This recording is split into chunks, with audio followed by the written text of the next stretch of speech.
സർവശക്തനായ ദൈവത്തിൻ്റെ അതിപരിശുദ്ധ നാമം അതിയായി മഹത്വപ്പെടുമാറാകട്ടെ. നിങ്ങൾ ശ്രവിക്കുന്നത് ജീസസ് വോയിസ് മെസ്സേജ്. എല്ലാ ശ്രോതാക്കൾക്കും കർത്താവായ യേശുക്രിസ്തുവിൻ നാമത്തിൽ സ്വാഗതം. ഈ പുതിയ പ്രഭാതത്തിലും ഒരു വചനത്തിലൂടെ തിരുവചനം ധ്യാനിക്കുവാൻ കർത്താവ് നമുക്ക് നൽകിയ ഈ നല്ല അവസരത്തിനായി നമുക്കൊരുമിച്ച് ദൈവത്തിന് സ്തുതി സ്തോത്രങ്ങൾ അർപ്പിച്ചുകൊണ്ട് പ്രാർത്ഥനയോടെ ഒരു തിരുവചനം നമുക്ക് വായിച്ച് ധ്യാനിക്കാം. അതിനായി തിരഞ്ഞെടുക്കപ്പെട്ട തിരുവചനം സങ്കീർത്തനം 12 5 തിരുവചനം. എളിയവരുടെ പീഡയും ദരിദ്രന്മാരുടെ ദീർഘശ്വാസവും നിമിത്തം ഇപ്പോൾ ഞാൻ എഴുന്നേൽക്കും. രക്ഷയ്ക്കായി കാക്ഷിക്കുന്നവനെ ഞാൻ അതിലാക്കും എന്ന് യഹോവ അരുളിച്ചെയ്യുന്നു. കർത്താവിൽ പ്രിയരെ, ഇവിടെ നാം ഒരു യഹോവയുടെ അരുളപ്പാടാണ് കാണുന്നത്. ആ ദൈവത്തിൻ്റെ അരുളപ്പാട് എന്തുകൊണ്ടാണ് ഉണ്ടായത്? എളിയവരുടെ പീഡനങ്ങൾ, ദരിദ്രന്മാരുടെ ദീർഘശ്വാസം. ഈ ഭൂമിയിൽ എല്ലായ്പ്പോഴും നമ്മുടെ ഇടയിൽ തന്നെ എളിയവർ അഥവാ സാധുക്കൾ, ദരിദ്രന്മാർ, പീഡനങ്ങൾക്കിരയാവുന്നവർ, പല തരത്തിലുള്ള കഷ്ടനഷ്ട ശോധനകളിലൂടെ കടന്നു പോകുന്നവർ ഉണ്ടാവും. എല്ലാ കാലത്തും എല്ലായ്പ്പോഴും ഉണ്ടാവും എളിയവരും പീഡനങ്ങൾക്കിരയാവുന്നവരും ദരിദ്രന്മാരും. അവരുടെ ദീർഘശ്വാസം, അവരുടെ വേദന, ഇതൊക്കെ വീക്ഷിക്കുന്നവനാണ് സർവശക്തനായ ദൈവം. നമുക്കറിയാം, നാം ഇവിടെ വായിച്ചു കേട്ട അതേ അവസ്ഥയിൽ എളിയവരായി, പീഡിപ്പിക്കപ്പെടുന്നവരായി, ദീർഘശ്വാസം വിട്ടുകൊണ്ടിരുന്ന ഒരു സമൂഹം ഇസ്രായേൽ ജനം. ഫറവോൻ എന്ന ഇസ്രായേലിൻ്റെ ശത്രുക്കൾ അഥവാ മിസ്രയീം രാജാവ് ഇവരെ കുറേ അധികാരികളെ നിയോഗിച്ച് പീഡിപ്പിച്ചുകൊണ്ടിരുന്നു.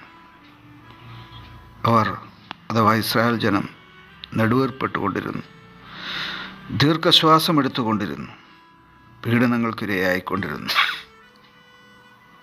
അവർക്ക് കഠിനാധ്വാനം നൽകി, എന്നാൽ അവർക്ക് വേതനം നൽകിയിരുന്നില്ല.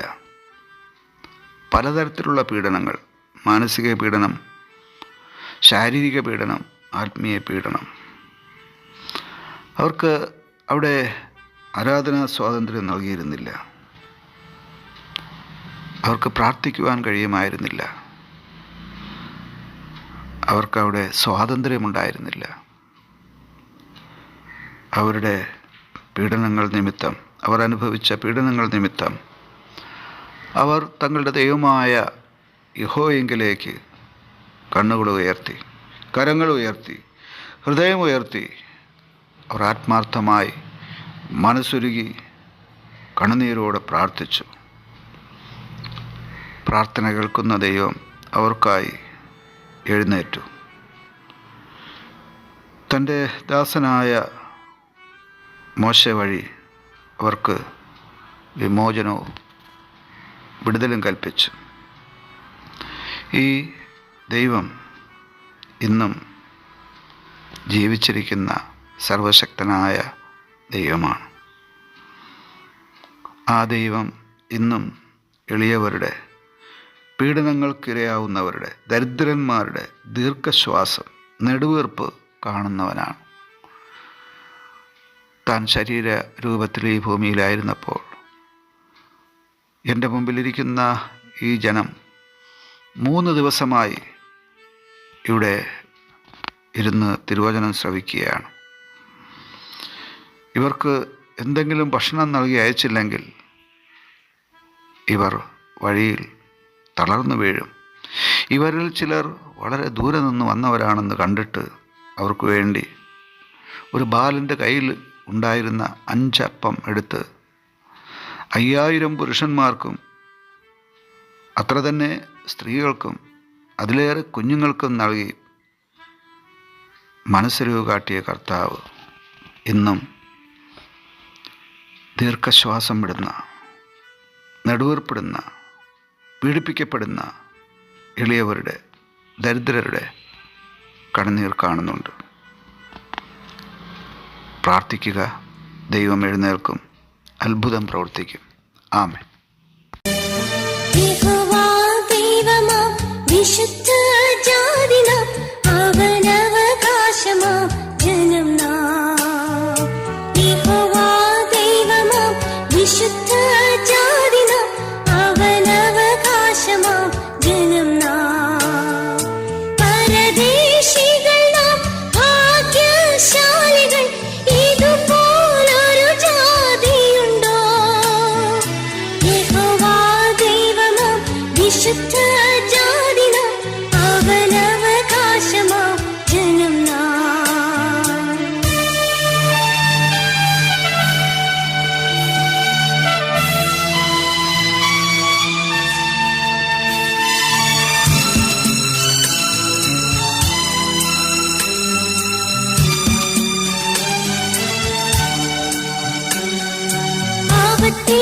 നമ്മുടെ ദിവ്യ സംഗീതവും ബലവും ദൈവമൊരുവനത്തെ.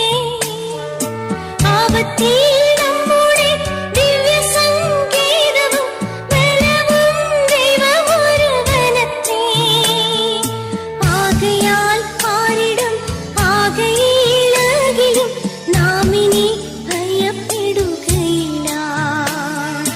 യഹോവാ വിശുദ്ധ ജാതിനാം